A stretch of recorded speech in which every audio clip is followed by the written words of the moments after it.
The stagecoach rattled over the dusty Texas road, carrying Clara Matthews toward a future she prayed would be brighter than her past. She pressed a hand to her bonnet, trying to keep it straight against the hot wind, though her heart was far less steady. At 28, she was considered old by many standards. Worse, her figure was rounder than what magazines called fashionable. In Boston, men had whispered cruel words: plump, plain, undesirable. But Clara had not traveled all this way to hear more insults. She had answered a mail-order bride advertisement, hoping a rancher in Texas would want a steady, kind wife, not a porcelain doll. When the stage stopped in the small town of Willow Creek, she stepped down nervously, clutching her worn satchel. A tall man in a stiff black coat looked her over with narrowed eyes. "You're Clara Matthews?"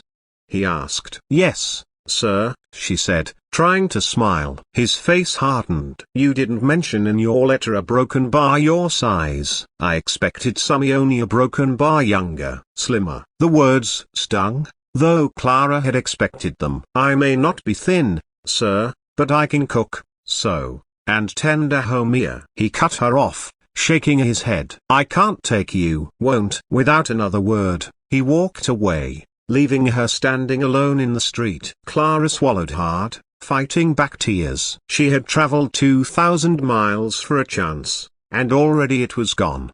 She sat on her suitcase by the wooden post office steps, trying to decide what to do next. Go back east? Impossibly. She had no money. Work in town? Perhaps, but who would hire a stranger? As she dabbed her eyes with her handkerchief, a soft tug on her sleeve startled her. A little girl, no more than 6, looked up at her with wide hazel eyes.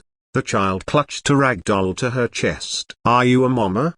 the girl asked. Clara blinked. "No, dear, not yet." "I wish you were mine," the girl whispered. Clara's heart squeezed. "Why do you say that?" The girl pointed across the street, where a broad-shouldered man with sun-weathered skin was loading supplies onto a wagon. He noticed the two of them and strode over, his boots kicking up dust. "Millie, don't go running off," the man said gently, then tipped his hat to Clara. "Mom, I hope she's not bothering you." "Not at all," Clara said softly. The girl Amelia clung tighter to Clara's hand. "Papa, can she be my mama?" The man froze, his eyes widening. "Amelia." But Clara's tears, which she had fought so hard to hide, slipped free. She tried to smile through them. "Children say the truest things." The rancher studied her quietly. Unlike the man who had rejected her, his gaze held no disdain. Instead, he seemed to be weighing something carefully. "Forgive me. My name's James Callahan," he said finally. "I've been raising Millie alone since her mother passed. She doesn't often take to strangers a broken bar, but it seems she's taken to you." Clara knelt to meet Millie's eyes. "Well, I think I've taken to her too." James cleared his throat. "Are you a broken bar here as a mail-order bride?" "Yes,"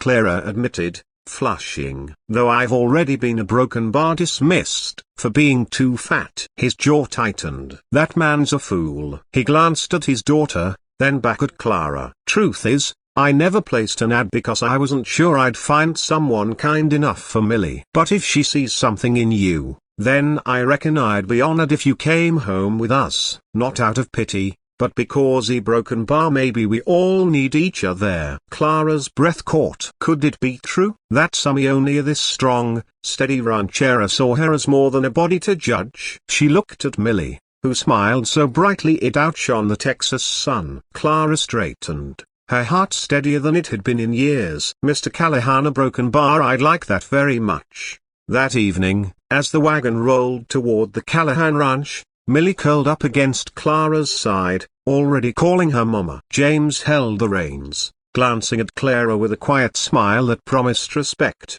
partnership, and perhaps one day, love. And for the first time, Clara felt not unwanted, but chosen. Chosen not despite who she was, but because of it. Aodiasis moral of the story: love isn't measured by size, beauty, or society's standards, so it's measured by kindness, warmth, and the courage to choose one another.